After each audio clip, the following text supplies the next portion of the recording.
Hello, and welcome to Inventors Helping Inventors. I'm your host, Alan Beckley, inventor of the Wonder Wallet.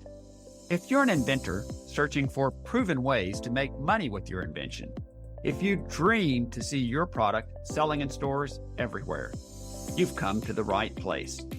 There's no better place to get help than from experts, inventors who've already achieved success. Every week, I interview successful inventors, asking them the questions you want to know.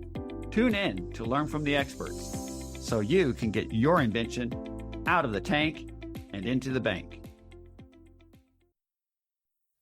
If you've listened to this podcast for a while, you've heard me talking about the Inventors Bootcamp, right? Over the last 3 years, hundreds of inventors have joined us in the Inventors Bootcamp, and we have lots of exciting success stories from our students. But guess what?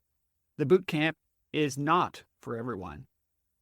If you like to tinker with invention ideas occasionally on weekends, hoping that someday someone will buy your idea, the Inventors Bootcamp is not for you. If you think it's your job to just come up with ideas and someone else can take care of the rest, prototypes, packaging, and contacting companies, the Inventors Bootcamp is not for you. But if inventing really matters to you, if you know deep in your heart that you've got an invention ripe for success, if you're willing to learn and do whatever it takes to be successful, I'm here to help you, and the Inventors Bootcamp is your ticket, your next logical step forward. So, what is it? When is it? And how do you sign up? The Inventors Bootcamp is 5 days of live interactive Zoom meetings. Monday, May 12th through Friday, May 16th, for 1 hour each night. Teaches you precisely how to create a clear, concise marketing message, which is exactly what companies want to hear. When you join us, you'll meet other inventors, plus you get a licensing masterclass, and lots more. The next Inventors Bootcamp starts very soon. Monday, May 12th. Enrollment is open now. Just go to www.alanbeckley.com/bootcamp.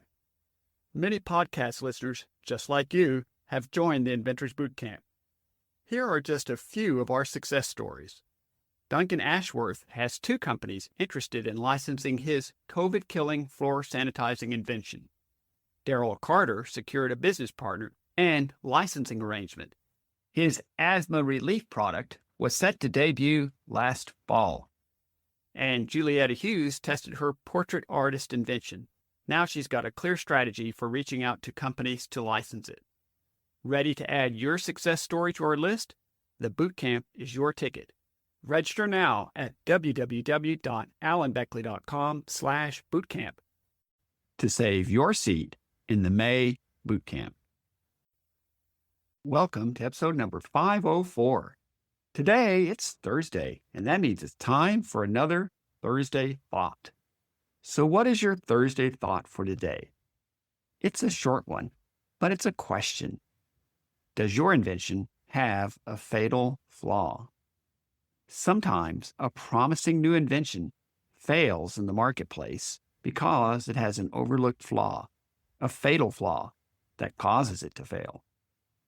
How can you prevent that from happening with your product?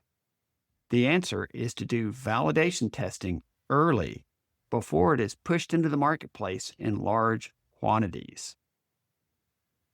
Discover the flaw early. No problem. Correct it and continue forward. But discover it late and you could be out of business. For more about validation testing, go back to episode number 502, where I talked about it in some detail. So for inventors, there are 2 primary fatal flaws: design flaws and liability issues. Let's look first at design flaws. A perfect example can be a material you're using in your invention that under heavy use does not hold up well or breaks. Maybe a plastic that's just a little too brittle and then it breaks when it's being used. Well, if you're validation testing it with some people, they're going to find that problem. Much better to do it that way than to find out much later that you needed stronger plastic. Another design flaw that does happen sometimes is the design that is too clunky. Think of an iPhone that would be like a big ugly block, just not aesthetically pleasing. Or on the converse, maybe a design that has too many bells and whistles. Inventors love bells and whistles, but they can be confusing to consumers. So those are examples of design flaws. Let's go to fatal flaw number 2, liability issues. And this is a fun one. The reality is, sometimes there can be liability lawsuits even when the product is used improperly. I'm going to give an example with a product idea that I had. And to this day, I think it's a great product idea. But as you'll see, it has a fatal liability issue flaw. So picture yourself driving down a highway that's 2 lanes going each way with a median in the middle. And you turn into a left turn lane, about to make a left turn that's unprotected because there's no light there. All's well, but then somebody pulls into the opposite lane looking to turn left in the opposing direction. Don't you hate that? You can't see what's coming now because they're blocking your view, and they can't see what's coming because you're blocking their view.